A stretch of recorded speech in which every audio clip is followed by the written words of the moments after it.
but yeah, I started the YouTube channel, and then I sent off my new manuscript that I just finished to my now publisher, and they wanted to sign it, which was brilliant. But then they also wanted 4 of my other books that were self-published. So yeah, it was brilliant. But yeah, doing the YouTube and then unpublishing those books, and they all needed to kind of be edited and stuff by my publishers, and then writing new books as well. So it has definitely been busy. I've also started teaching creative writing wow. as well during that time. Golly. So yeah, absolutely. Yeah, crazy Wow, busy time. crazy Yeah. year, crazy year. And you know, your boys are getting older. One is starting uni, and Two. two, golly, Two are going to two. be Oh my starting uni, goodness. hopefully. Wow. Yeah. 2 of them. Yeah. So you've got all that Yeah. going on too. Like, you know, like you just said, like I bow to you. You can't see me if you're listening to the podcast and not seeing me video, but I'm literally bowing because I am so, She is genuinely bowing. Yeah, I'm if you're so wondering. impressed. I'm so impressed. And actually, I found AuthorTube. I don't know if you know this, but you were the first AuthorTuber after Meredith Phillips that I found. And I think it was your reject. Really? Yeah. And I think it was your reject. I was rejected video. Um, yeah, I think it was that one, which was really cool. And it kind of made me like rethink the way I was doing my channel because I'm like the queen of rejections. I'm like you want to talk about how to deal with rejection? Come sit by me. I've been there a lot because I've been at this for oh 30 years. And got my first rejection at 14. So you can do the math. That's how old I am. Yeah. Oh, I mean, it was a nice rejection. It was lovely. It was just you're not ready yet, which is fair because I was hmm 14. Uh, yeah. and But can you really call yourself a writer if you haven't had rejections? there's a I debate. mean, There's a seriously, debate. come on. So You know? but so you went self-publishing route, and then you found a publisher, and that wasn't a good fit.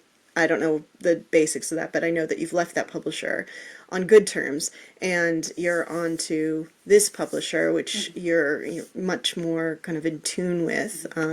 So do you want to talk about that journey? Because I Yeah. know that for myself, I've often been shy of self-publishing because I didn't want to like lock the door of traditional publishing. Like I wanted to like I Yeah. kind of felt like you had to pick a road. It didn't feel like you could do both, and you have. So hmm how does one navigate that? Yeah, no, I think you definitely can. So when my first book was published, I've actually been published for 10 years now. And I'm going to be doing a live with Margaret Pinard, who also has a YouTube channel and has also been published for 10 years over on her channel. Wow. And also JD Estrada is going to be joining us as Wow. well, because he's also been published for 10 years. Wow. Um, so yeah, so I wrote my first book, The Greenhouse of Home, and I sent it off to, I can't remember, it's a long time, but I definitely remember one publisher. It was quite a big publisher, and they were lovely, and we went back and forth quite a bit. But knowing what I know now, my book wasn't quite the right fit for them. And I think it's very important to be aware of that when you are sending off manuscripts. If you send them either to the publisher who doesn't publish that kind of work, or who have very specific requirements for the story, and your story does not fit that, you are not going to get taken on. And that's not necessarily anything against your writing. They liked my writing, but the book was not the right fit. So I can still remember the car journey that I had with my husband. We went to Liverpool for a wedding, and my husband and I were just kind of talking about what I wanted to do with this book. And he was like, look, if you do want to self-publish it, rather than, continuing to query it, I can help you. I'm more than happy to, to help you with the cover and getting it set out properly. And I thought, what? I think that's a really good idea at this point in my life, because we have 4 children. The youngest was just 3 Oh, wow. then, and the oldest was only 9. And, we've got a lot going on, and I didn't want to be sending out to loads and loads of publishers, trying to keep track of who had my manuscript when, because I think now it's publishers are much more used to people sending out multiple submissions, but 10 years ago that wasn't such a thing, so you kind of were expected to send them out one at a time, so it was quite a process. And I thought, yeah, I want to have this book available. I don't know if anybody's going to read it really, but I want it to be available for me, so that I've got it on my bookshelf. And so that's what I did. And yeah, and it came out. And then I wrote a second book, which was called His Secret Daughter. At the time, it's now called The One That Got Away. And that one, I thought, oh, okay, I'll query this one with the publisher.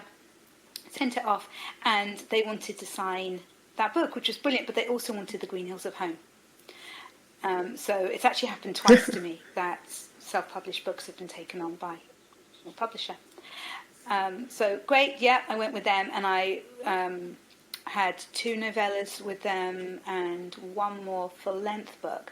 But then I had a problem with my ear, and it sounds really stupid, but I had terrible, terrible vertigo. I felt sick a lot of the time, and I couldn't use a computer. The thing that made it absolutely dreadful was computer, especially kind of scrolling screens. So although I could write a little bit, I couldn't edit. I was too dizzy, felt too nauseous. I couldn't edit. And so I left that publisher because I didn't think it was fair on them, because I couldn't honestly say when I would be able to produce another book. And I feel bad if I have things, that I know that I'm supposed to be doing. And I just thought, yeah, do you know what? I'm just going to take this off the table, hopefully get better, and see where we are. So I did get better, and then I self-published the books, my previous books, and a new one. And then I wrote another book. This is a very long story, I'm sorry. No. And that got taken on by a publisher. But that was the publisher that wasn't a great fit. And then I sent off to my publisher now. So I currently have 5 books out with them. I've got another 4 under contract.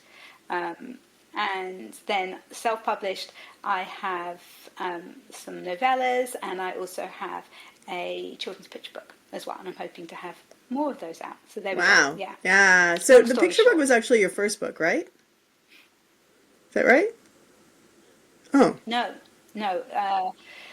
The picture book was a project that I did with my friend Caroline, who is such a talented artist. It's ridiculous, and that came out in 2020, and we put it available on Kindle Unlimited, so that parents who were at home with their kids and needed something new to read to them would be able to have that. Cool. Yeah. I just assumed that because that's published under your real name, not Emma Bennett. Is that correct?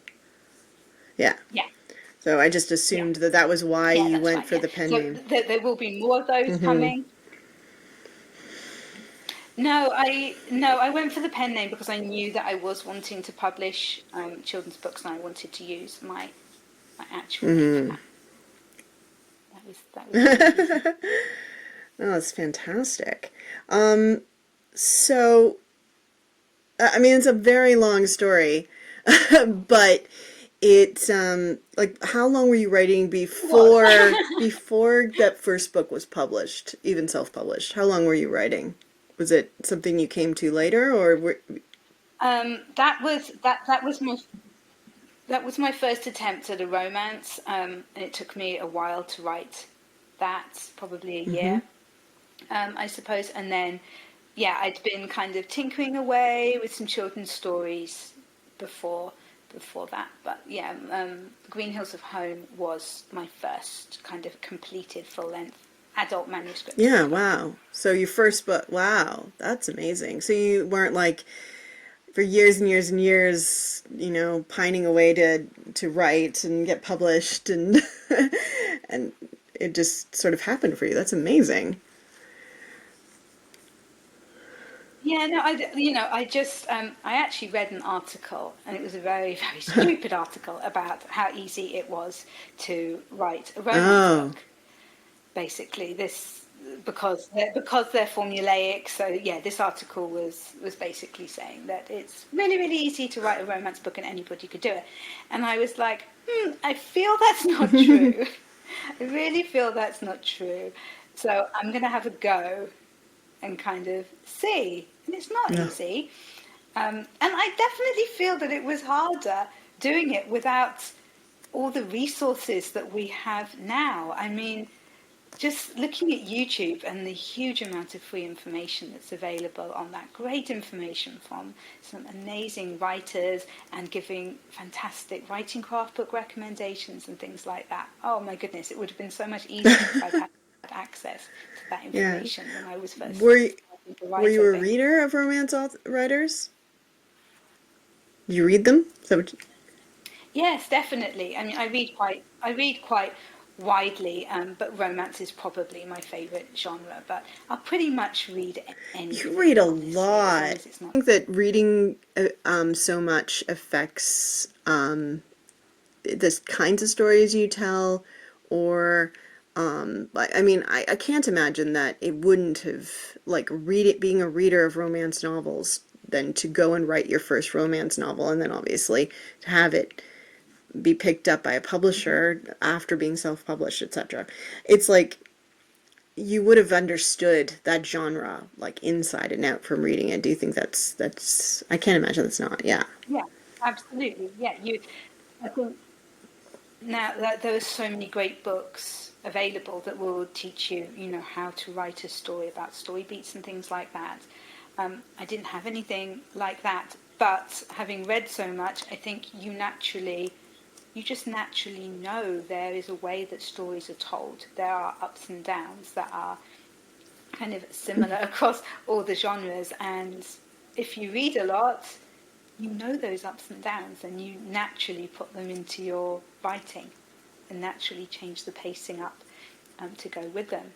You're a planner though, right? And also, you, You're you a know, you, planner.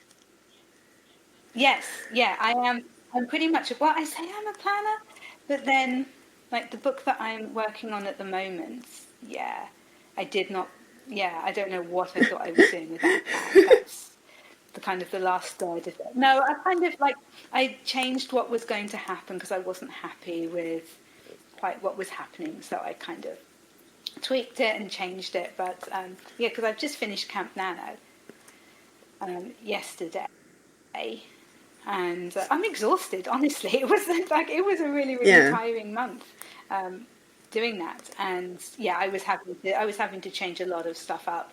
I'd finish kind of writing for the day, and then I would be like replanning for what I was going to do the next day, which was a little bit frustrating. That's not what I planned to do, but there Did you you go. I didn't want to end up writing something that wasn't right and having to change it, um if you like, because I think we've discussed before, because we work in very, very different ways, don't we? Because I will, when I finish a first draft, I think it's like a good second draft. I only have to go through that kind of twice more, and then it's ready to go to my mhm. publisher, because I research everything. Whereas you are more, okay, I'm going to go with the flow, I'm going to let it go, and I'm going to write. And if there's something I don't know, you leave like a little mark, don't you, to remind you to Yeah, go back I'll and make a look things note. up and check names. Yeah, I learned that from Margaret Atwood. Mm. And I took it on board because I'll fall down a rabbit hole. Hmm. There a couple of times. So the novel, Emma, Laura, edited my last novel that I submitted to a contest, and I had COVID, and I was like, my husband had surgery, and I was like, I'm gonna get this book done, and I'm like rushing to get it done, and I didn't before I promised it to before I promised it to you. So I sent it to you and I'm like, I'm gonna get you the end of it by the end of the week. And I had this point where I wanted to put a joke in. And it was like literally a sentence. There was a sentence and I wanted it to be funny, Uh-huh. and I knew I wanted it to be relevant. I had like a cliche in my head and I had popped in a cliche and I'm like, I can't be this cliche, it's got to be original.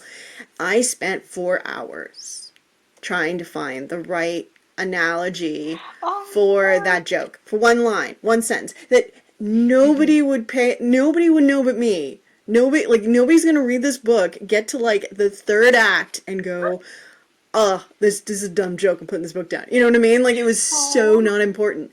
And that is why I make little notes and I'd like, no, you just make a little asterisk, whatever, you come back if you have time. It's like, because otherwise I'll just like, I'll spend hours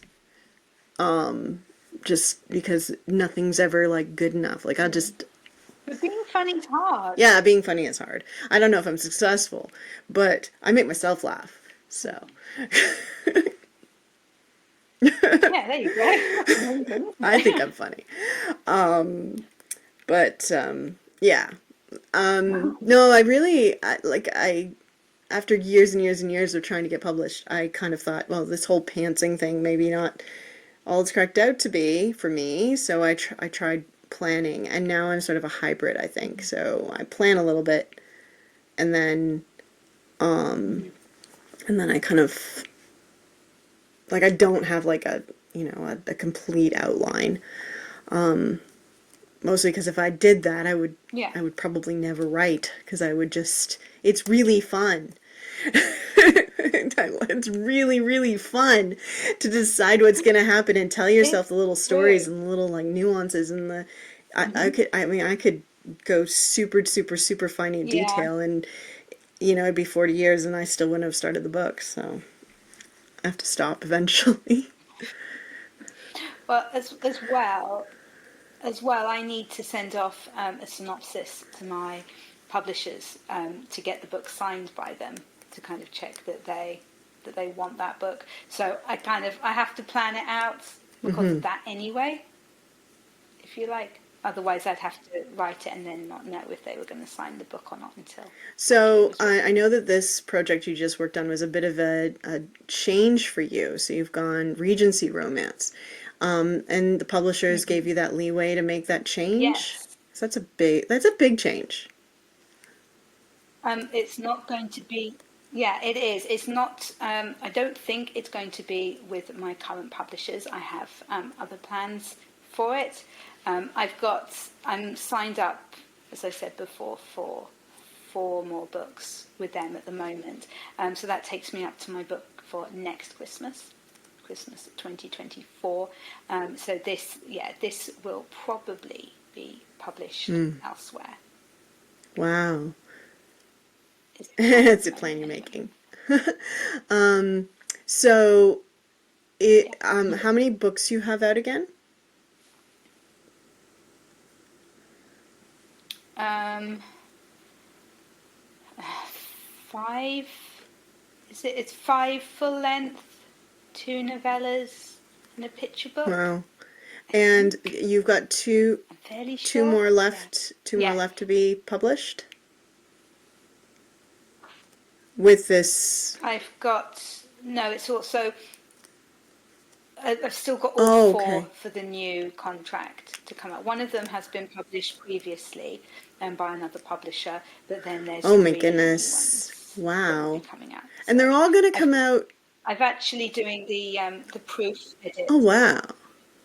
Yeah, I'm doing the proof edits at the moment for my Christmas book. So I've got one coming out at Christmas, one spring, one summer, and Wow, one that's next fast. Christmas. Isn't that fast? It is fast, but the only one that I haven't written yet is the one for next Christmas, which I'm going to write during NaNoWriMo. So it's like from a point of view of work for me, it's fine because there's like three of them are already done basically. There's only one more to Wow. go. So Wow. Is that's that fine. usual in the romance genre for them to come out so quickly in succession? I think if they're available to come out, then then Uh-huh. they would. So the way that my publishers dealt with my self-published books that they bought is they bought those out as a kind of rapid release thing. They had four of them coming out kind of two Oh, weeks wow. apart, each of them, and then it was like a month, and then they brought out the brand new book, Falling in Love at Nightingale Farm.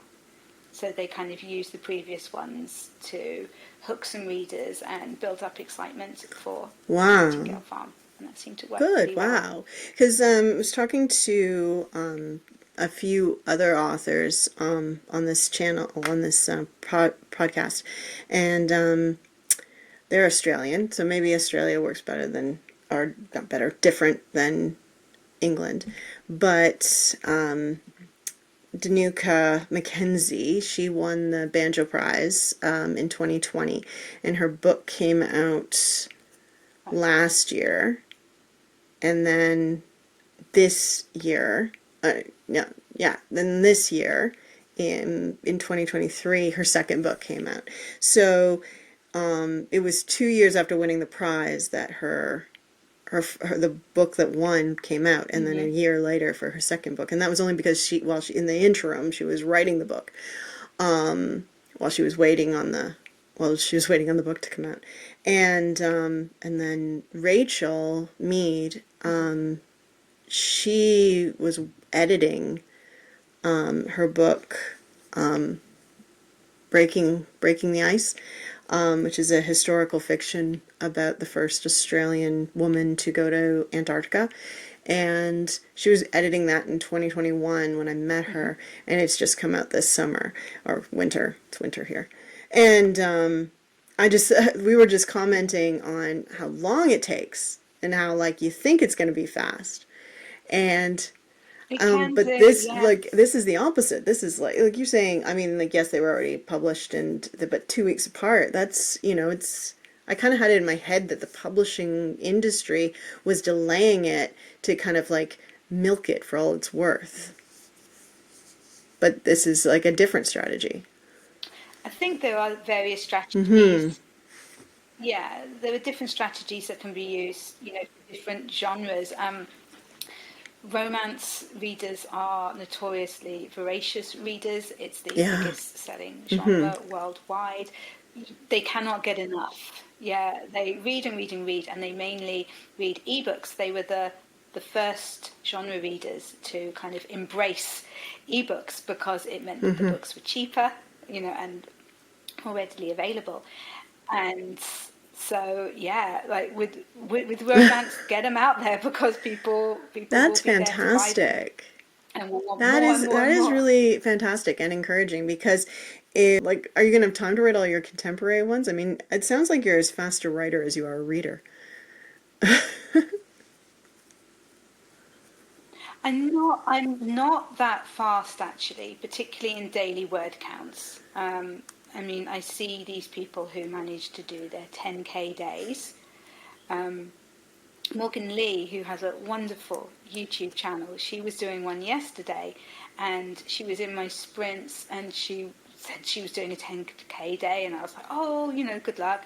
And it got to the end of the sprints, and she was like, okay, I've finished work, I'm nearly ready to start this 10K day. And I was like, dude, like, what time is it? Like, what time are you starting this? And she managed it.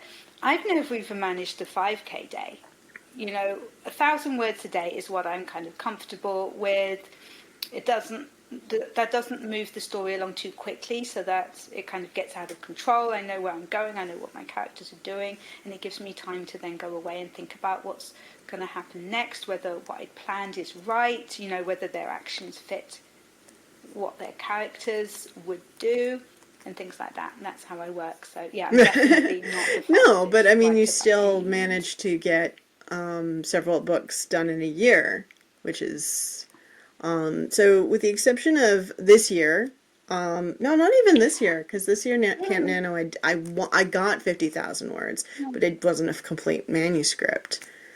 Yeah, you But did. this is the first Yeah. year that I'm attempting to write two books. So, and by write, like not just write them, but not publish them, but Oh, polish them because query. yeah, because I'll Oh, write a book every year, but then I don't like go back and like polish it up. I just like stick it. I've got like all these like rough drafts floating around, and I'm like, mm, this is silly. We're gonna start polishing books. So I've done one this year, and I'm attempting a second, and and yeah. I'm hoping to have it done by Nano, and then I'll do a new draft for Nano, and then that'll be my novel to polish next year. But yeah, the fact that you've got, thank you. But the Yeah. fact that you know, like this is, you had a successful April Camp Nano, and you've had a successful July, and you're looking at, like, how many books do you write in a year?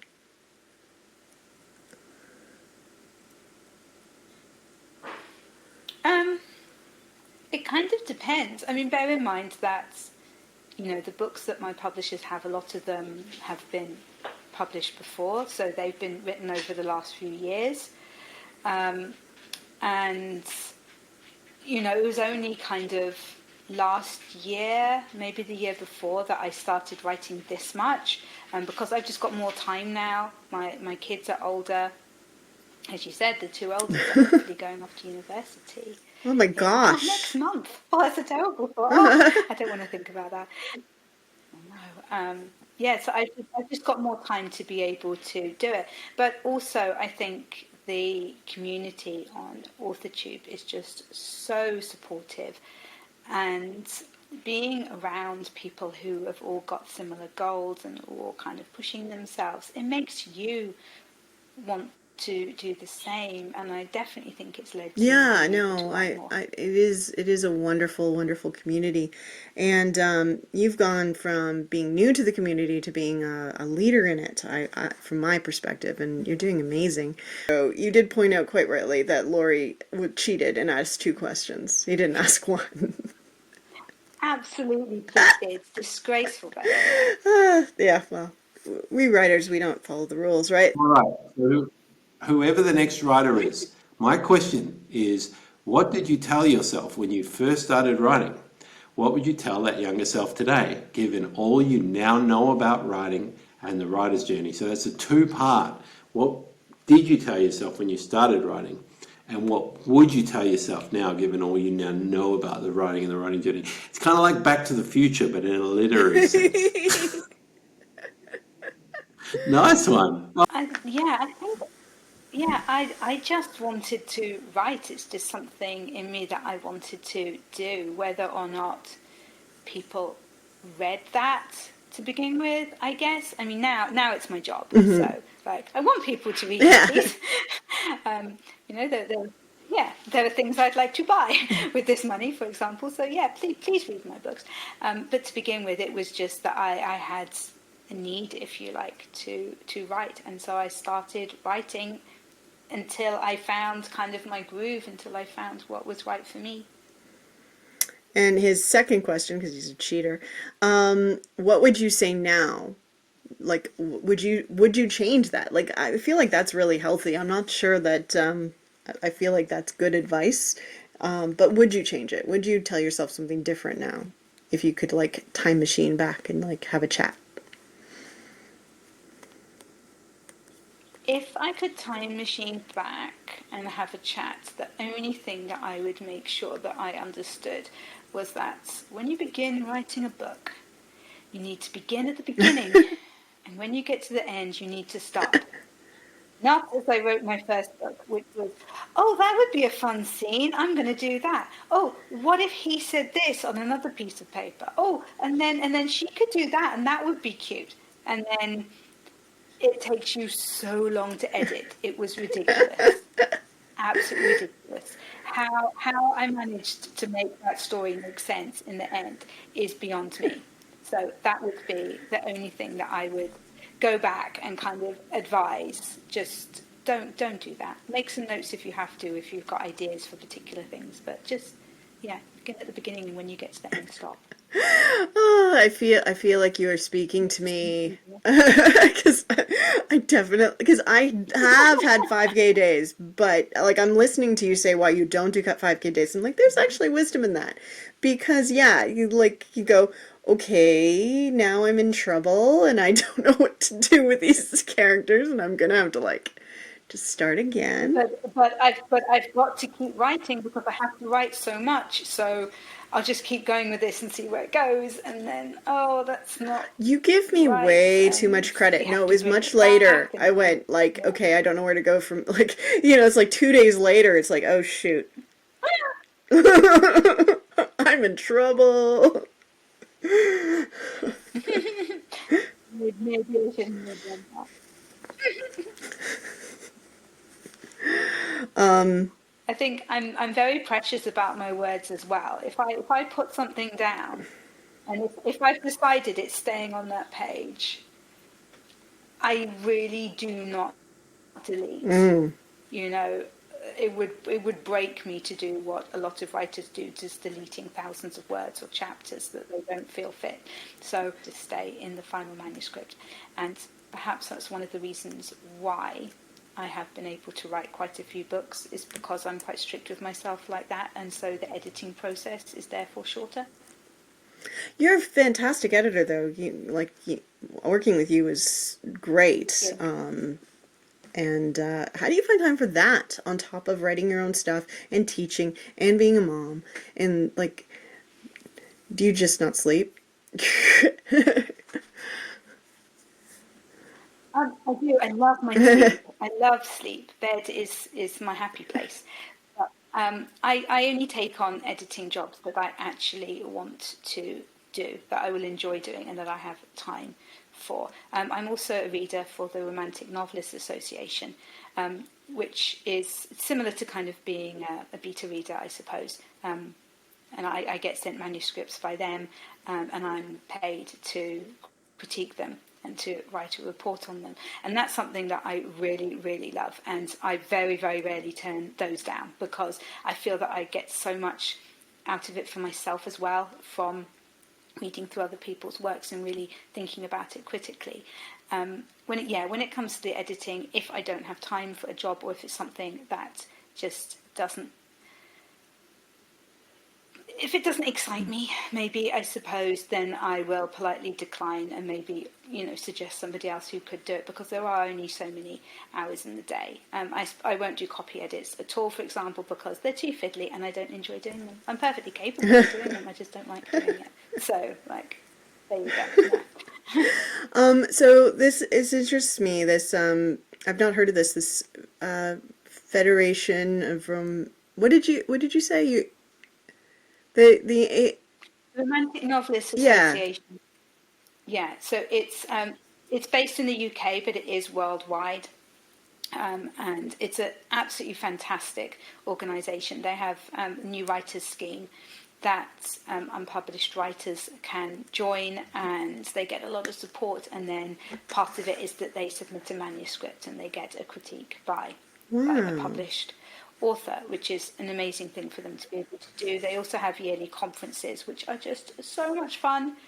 I'm not able to go to this year's one, unfortunately, but I went last year, and it was just such a brilliant experience. And you just meet so many talented writers, and it's so lovely to just hang out and talk about writing things.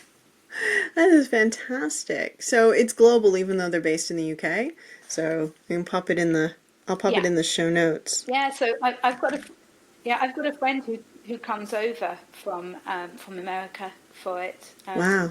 She's been to the conference a few times. You might have a friend coming over from Australia. It sounds great. Yay, that would be amazing. A real writer. I love that question. Oh, that's a good one. Good question. Where Mm-hmm. can It seems like such an easy yeah? question, doesn't Do it? you But yes, but it's not an easy question. I'm excited to hear what the answer is. Do you have an answer? When did that happen for you? I think it wasn't until my first number one kind of Amazon bestseller which was in Australia, funnily enough. Yeah, and I think that was the point where I was, I was earning decent money, and people had heard of my book, and people were reviewing my book and things like that. And it was like, yeah, okay, like I feel like a proper writer Wow. now. Cool. And you've had that a couple of times since. So I know that you had was it the series or was it the latest book? It was it was a box Okay. set of the 5 romances with my publishers. They emailed me and they said, "Would you be interested in us doing a box set?" And I said, "Yeah, like that sounds a great idea." They thought it would be a good way to get new readers, and they sent me the beautiful cover that they'd designed. It's just an ebook box set. It looks absolutely gorgeous, and I didn't really think that much about. I was like, yeah, it's a cool idea, like get it out there, it might get some new readers or whatever. But it did absolutely fantastically, which was brilliant and very unexpected. And yes, it got its bestseller sticker, which was Yeah, lovely. yeah, on Amazon. That's fantastic. I remember that when you announced that on YouTube, and that was just so cool because it felt like you had just, like they had just come back out again, like you had taken them down, and they had just come Yeah. back, and here, like, it was so fast. Everything's fast. It's so great. Where can we find these books? I'll put the links below, but and where can you find you? Obviously on YouTube, You- so let us know where that YouTube channel is. Yeah, so my books are all available on Amazon. They're all under Kindle Unlimited if you have that subscription, or they're all available as ebooks and paperbacks, apart from the novellas, actually. They're just um, ebooks. I have my YouTube channel, which is just called Emma Bennett, so you can find me there. I also have a website, which is www.emma-bennett.co.uk, and that's got links to everything else on it as well. Do you have a question for, we've already gone over Laurie's question. That was it kind of led to a new chat, but do you have a question for the next guest? I do.